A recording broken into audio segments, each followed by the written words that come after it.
Welcome to my exam classes. दोस्तों आज हम लोग डिटेल एनालिसिस करेंगे आरआरबी नोटिस जो इन्होंने लगातार जारी किए। कई लोगों को लगता है कि नहीं बहुत बुरा किया है, तो मैं भी ये मानता हूँ कहीं ना कहीं थोड़ा बहुत बुरा हुआ है, लेकिन आज हम यहाँ पे इस वीडियो में ये देखेंगे कि क्या इन्होंने जो अपने पहले नोटिस निकाली थी उससे कुछ हटके काम किया है, या फिर अब जो सीबीटी 2 एग्जाम देने वाले हैं उनके लिए वीडियो बहुत ही ज्यादा इंपॉर्टेंट होने वाला है। तो सीबीटी 2 देने से पहले ये वीडियो जरूर देखें, क्योंकि यहाँ पर आपको किस हिसाब से आपको रणनीति बनानी है, क्या क्या पढ़ना है, किस हिसाब से पढ़ना है, ताकि इन आप 15 दिनों में, देखिए 15 दिन बाकी है लगभग, तो इन 15 दिनों में आप बेस्ट अपना कैसे दे पाए, कैसी अपने जगह सिक्योर कर पाए, यहाँ पे हम लोग आज डिटेल में एनालिसिस करेंगे। अगर वीडियो अच्छा लगे तो लाइक कीजिएगा, शेयर जरूर कीजिएगा, और पहली बार आए हैं तो चैनल को बिना सब्सक्राइब किए हुए मत जाइएगा। ठीक है, ईमानदारी से आपको सब्सक्राइब करना है, दोस्तों के साथ शेयर करना है जो भी एनटीपीसी सीबीटी 2 देने वाले हैं, क्योंकि उनके लिए ये बहुत इंपॉर्टेंट हो सकता है। कल से हम लोगों की क्लासेस शुरू हो रही हैं, जिसमें मैं आपको हिस्ट्री 8 AM, मैथमेटिक्स 7 PM और फिजिक्स या बायोलॉजी अल्टरनेट ऑर्डर पे ठीक है वो हम लोग 9 PM आपको पढ़ाएंगे। ठीक है, साथ ही साथ आपको current affairs 7 AM, reasoning 6 PM और केमिस्ट्री या फिर जियोग्राफी आपको 8 AM पर पढ़ाई जाए 8 PM पर पढ़ाई जाएगी। ठीक है, ये वो टॉपिक्स है जो एनटीपीसी सीबीटी 2 के लिए बहुत ही ज्यादा जरूरी है, और ग्रुप डी जो एग्जाम आने वाला है उन्हीं में यही सारे टॉपिक्स पूछे जाएंगे। तो हम लोग डिटेल से इसमें पढ़ाई करेंगे, जम के पढ़ाई करेंगे। वीडियो को आपको ज्यादा से ज्यादा शेयर करना है, क्योंकि यहाँ पर बाकी एग्जाम से नहीं, केवल रेलवे से रिलेवेंट चीजें ही आपको पढ़ाई जाएंगी, ताकि आपको जल्दी से जल्दी सफलता मिले, आपका जो सक्सेस है वो 100% सिक्योर हो सके। ठीक है, आप अगर अभी तक हमारे टेलीग्राम चैनल को ज्वाइन नहीं किए तो वो चैनल को ज्वाइन कर लीजिए। वहां पर आपको फ्री पीडीएफ, क्लास नोटिफिकेशन और इंपॉर्टेंट अपडेट्स मिलते रहेंगे जो भी रेलवे के थ्रू आते हैं। ठीक है, तो सबसे पहले हम बात करते हैं वैकेंसी की।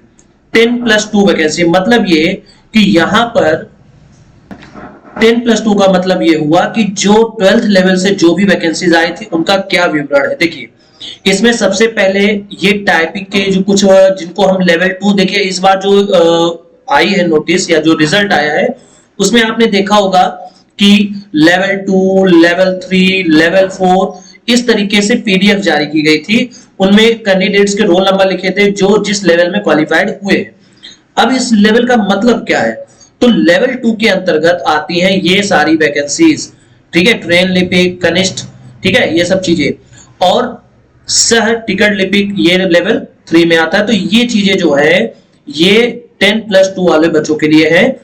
ठीक है, ये इनका प्रारंभिक वेतन दिया हुआ है और कुल रिक्तियां दी हुई है, यानी 10+2 की बात करें तो 10,628 वैकेंसी 10+2 वाले बच्चों के लिए है।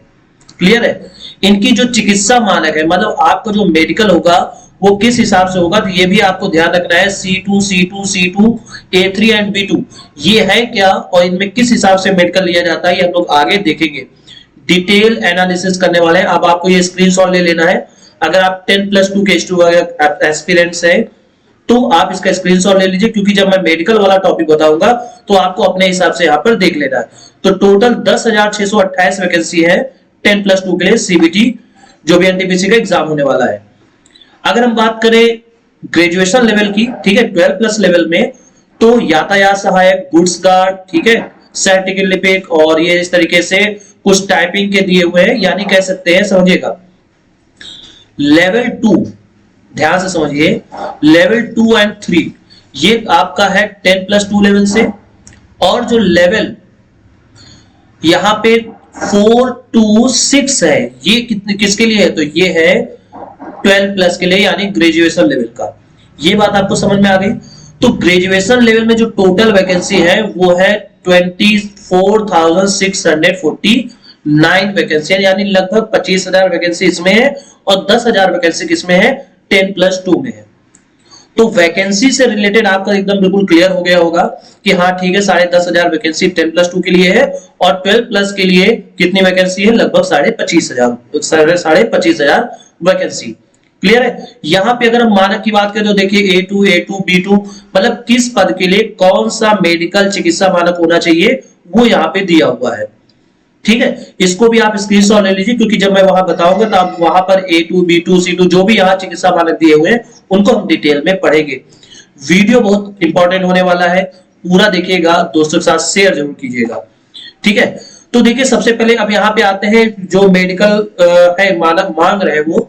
ठीक है, कौन कौन से मानक होने चाहिए, तो देखिए A2 का मतलब क्या है समझिए। अगर आपके पोस्ट में मेडिकल स्टैंडर्ड A2 है, इसका मतलब पहली बात तो ये शारीरिक रूप से स्वस्थ समय होने चाहिए, ये बात क्लियर हो गई। A2 का मतलब है आपकी जो दूरदृष्टि है, यानी जो आपका आई विजन है वो 6/9 और 6 वो भी बिना चश्मे के होना चाहिए, बिना चश्मे के।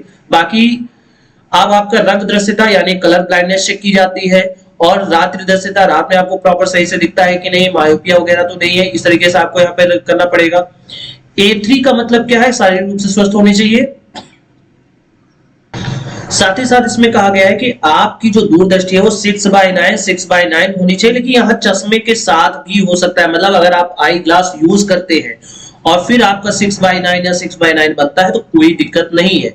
ठीक है, ये बात क्लियर हो गई। मतलब A2 में क्या था कि आपको बिना चश्मे का होना चाहिए था, यहाँ पे आप चश्मा अगर लगाए हुए हैं तब भी कोई दिक्कत नहीं है, और बाकी सारे परीक्षण वैसे ही होंगे। B2 की बात करें तो B2 में 6/9 और 6/12 होंगे, और ये भी चश्मे के साथ होंगे। C2 की बात करें तो यहाँ पे 6/12 भी हो सकता है और चश्मे के साथ भी हो सकता है, बिना चश्मे के साथ भी हो सकता है। ठीक है, तो ये हो गया हमारा जो भी चिकित्सा मानक है, जो A2 B2 जो भी जिस हिसाब से वहां पे दिए हुए हैं उनको यहाँ पे हमें अच्छे से समझ लेना है, क्योंकि जब भी आपका सिलेक्शन होगा तो उसमें ये आप जरूर ध्यान दीजिएगा कि आपने किस कैटेगरी को क्वालिफाई किया है और आपका जो मेडिकल स्टैंडर्ड है किस कैटेगरी के हिसाब से है, उसी हिसाब से आपको कैटेगरी चूज करना है, ये बात आप ध्यान रखिएगा। ठीक है, अब बात करें द्वितीय चरण आधारित यानी CBT2 की, तो देखिए CBT2 में कौन कौन से 2, 3, 4, 5 और 6 लेवल की कठिनाई स्तर को वर्गीकृत किया गया है। अब यहाँ पे बात समझिएगा, CBT2 में जो टोटल मिनट्स मिलेंगे हम लोगों को 90 मिलेंगे। 90 मिनट्स में हम लोगों को कंप्लीट करना है पेपर, जिसमें से 120 क्वेश्चंस होंगे टोटल, 35 रीजनिंग से रिलेटेड, 35 मैथ से रिलेटेड और 50 क्वेश्चंस। देखिए इसीलिए मैं अपने वीडियो में बार बार यही कहता हूं कि सामान्य जागरूकता यानी जनरल नॉलेज जो है, जनरल अवेयरनेस जो है, ये एक इंपॉर्टेंट रोल प्ले करेगा। अगर आपका सिलेक्शन सिक्योर, अपने आप को अगर सिक्योर करना है तो उसके लिए आपको जो जनरल अवेयरनेस है, जीके जीएस जैसे टॉपिक्स है, उनको आपको अच्छे से पढ़ना पड़ेगा, क्योंकि ये टोटल 50 मार्क्स का आ रहा है, दैट इज अ बिग। और देखिए जो मैथमेटिक्स है और जो रीजनिंग है, इसमें इसका लेवल उतना तक टफ नहीं होगा जिसमें आप ये कह सोच सको कि नहीं हम टॉप कर जाएंगे इसमें बच्चों के बीच में। Most of the candidates mathematics और रीजनिंग के क्वेश्चन सॉल्व ही कर लेंगे, यानी जो आपको सिलेक्शन दिला सकता है वो सबसे ज्यादा जरूरी क्या है, वो है सामान्य जागरूकता यानी जनरल अवेयरनेस। तो इसीलिए हम लोग यहाँ पर इस YouTube चैनल पे हम लोग जितने भी इंपॉर्टेंट क्वेश्चंस हैं उनको भी यहाँ पे हम लोग पढ़ते हैं, जीए के जितने भी इंपॉर्टेंट क्वेश्चंस हैं।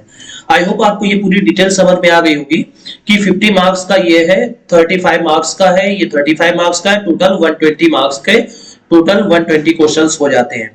ठीक है, अब देखिए यहाँ पे इन्होंने साफ साफ इन्होंने कहा है कि के विरुद्ध अनुसूचित समुदाय व रिक्त पदों की संख्या से 20 गुना भर्ती होगी। अभी इस चीज को लेकर के काफी सारा इशू था कि रेलवे ने कहा है 20 गुना बुलाएंगे, लेकिन 4-5 गुना ही बच्चों को बुला रहे हैं, तो इसके बारे में भी हम लोग वहां पर पढ़ेंगे। देखिए लेकिन यहाँ पे साफ साफ दिया हुआ है कि कुल या किसी विनिर्दिष्ट कोड में सभी अधिसूचित पदों के लिए आवश्यकता के अनुसार पर्याप्त उम्मीदवारों की उपलब्धता सुनिश्चित कराने के लिए इस सीमा को घटाने या बढ़ाने का अधिकार है। देखिए मोस्ट इंपॉर्टेंट चीज, घटाने या बढ़ाने का अधिकार है, मतलब वो उनके पास अथॉरिटी है कि वो 20 गुना बुला रहे हैं या फिर 10 गुना बुला रहे हैं, ये उनके पास अथॉरिटी है नंबर ऑफ कैंडिडेट्स के हिसाब से। अगर नंबर ऑफ कैंडिडेट्स बहुत ज्यादा हो जाते हैं तो वो 10 गुना भी बुला सकते हैं। ये बात क्लियर हो गई? ओके, अब हम लोग यहाँ पे CBT2 सिलेबस जो कि 120, ठीक है 120 क्वेश्चंस आ रहे हैं, उसमें किस हिसाब से आएगा। तो सबसे पहले आप गणित की बात करें तो गणित में ये टॉपिक्स मैथमेटिक्स में है, ठीक है, एलसीएम, एचसीएफ, रेशियो, परसेंटेज, ठीक है, मेंसुरेशन, टाइम एंड वर्क, तो ये सारी टॉपिक्स उसमें पूछे जाएंगे। सामान्य बुद्धि परीक्षण यानी रीजनिंग की बात करें तो रीजनिंग में अनुरूपता, वर्णानुक्रम, संख्या श्रृंखला, कोडिंग डिकोडिंग, ये सारी चीजें इसमें पूछी जाएंगी। जनरल अवेयरनेस जो कि एक बहुत ही इंपॉर्टेंट कोर्स सेक्टर है, और टोटल इसमें 50 क्वेश्चन, ठीक है, 50 क्वेश्चंस पूछे जाएंगे। तो उनमें से राष्ट्रीय और अंतरराष्ट्रीय महत्व की वर्तमान घटनाएं, करंट अफेयर्स, जो कि आपकी एवरी मॉर्निंग 7 AM यहाँ पे कंडक्ट होती है, तो रोज जरूर देखिएगा।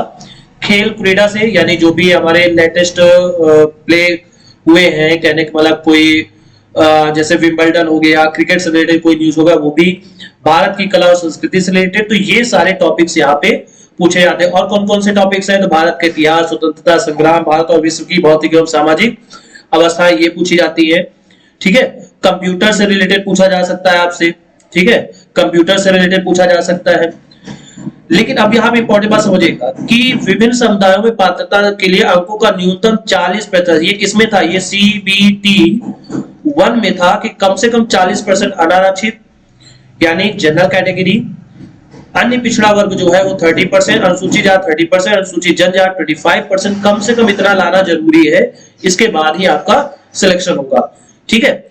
अब इसमें देखिए क्या लिखा हुआ है कि दिव्यांग व्यक्तियों के लिए आरक्षित रिक्तियों के लिए, ठीक है, दिव्यांग व्यक्तियों के लिए आरक्षित रिक्तियों के लिए दिव्यांग व्यक्ति उपलब्ध न होने की स्थिति में दिव्यांग उम्मीदवारों की पात्रता में 2% अतिरिक्त छूट दी जाएगी। मतलब ये जितने भी जो डिसेबल पर्सन है, दिव्यांग लोग हैं, अगर उनकी जितनी भी वैकेंसी है, अगर उतने कैंडिडेट्स वो क्वालिफाइड नहीं कर पाते हैं, तो उस केस में क्या होगा कि जो भी क्वालिफाइड कैंडिडेट्स थोड़े हुए हैं, उनकी जो मेरिट लिस्ट है उसको कम कर दिया जाएगा और 2% की अतिरिक्त छूट दी जा सकती है, ठीक है।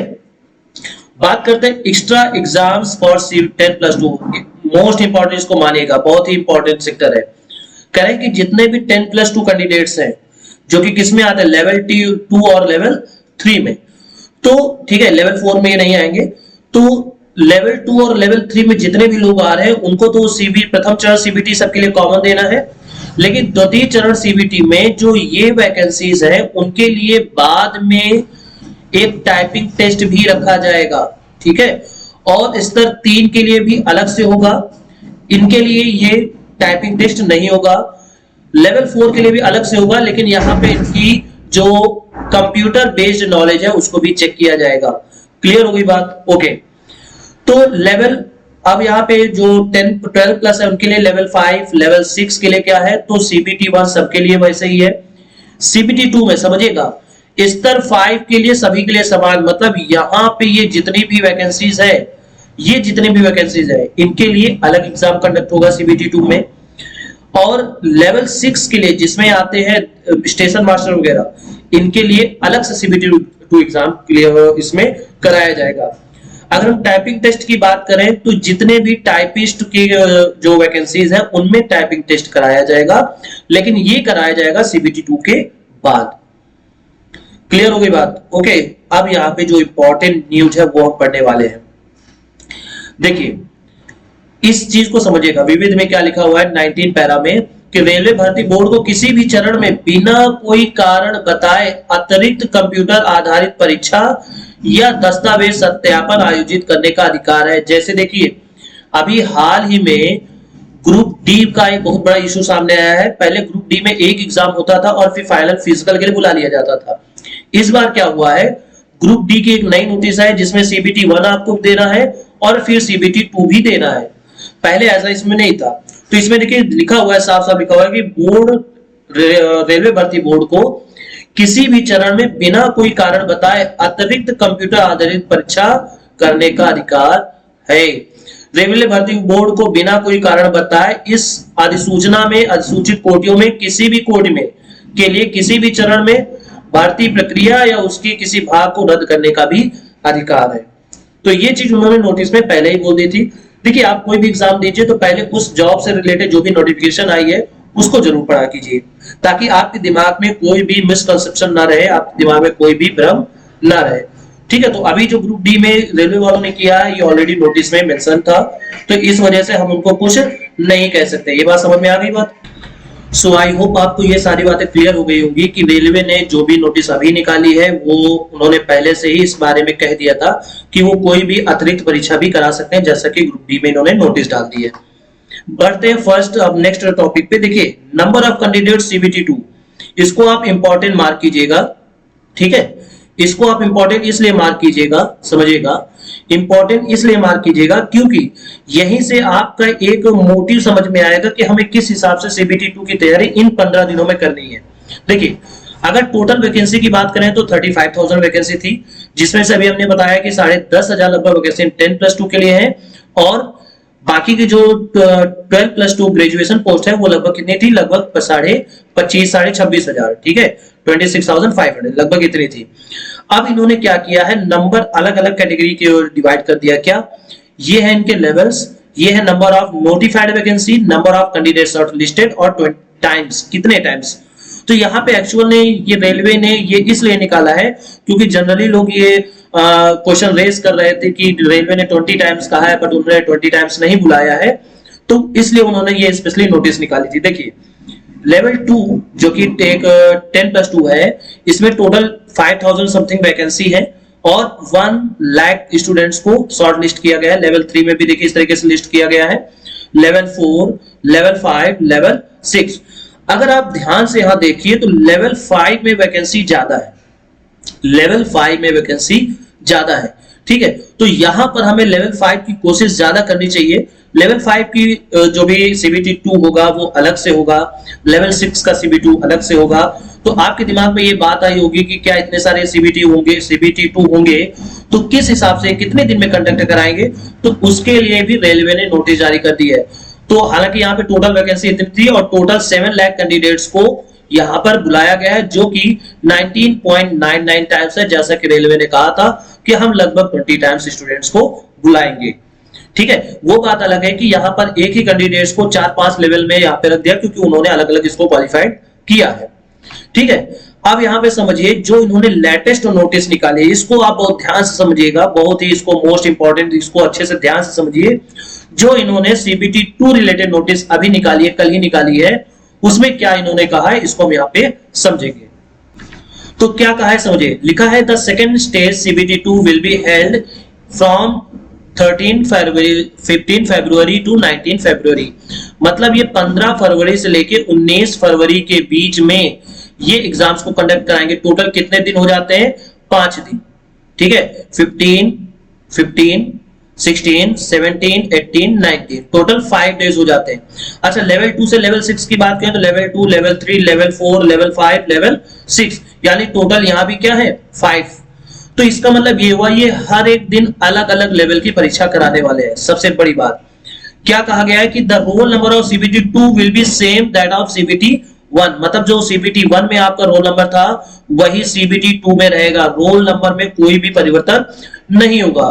तो देखो लिखा है ईच लेवल 2, 3, 4, 5 एंड 6 ऑफ जो भी इनका सीबीटी 2 होने वाला है will have separate second exam, second stage exam. मतलब सीबीटी 2 जो एग्जाम है वो हर एक लेवल के लिए अलग अलग होगा। आप देखिए यहाँ पे टोटल लेवल 5 है और टोटल जो नंबर ऑफ डेज जो एग्जाम करा रहे हैं वो भी क्या है, 5 है। तो इसका मतलब ये हुआ कि हर एक लेवल एक दिन एग्जाम कंडक्ट कराएंगे। Candidates appearing for CBT 2 for different levels and different dates will be different e call letter for each level और ईच डेट। आप समझिए हर लेवल के लिए अलग अलग आपका एडमिट कार्ड होगा, हर लेवल के लिए आपका अलग अलग दिन होगा, ठीक है। और यहां पे साफ साफ कहा गया है कि एक candidate will be scheduled for all his exam in same city.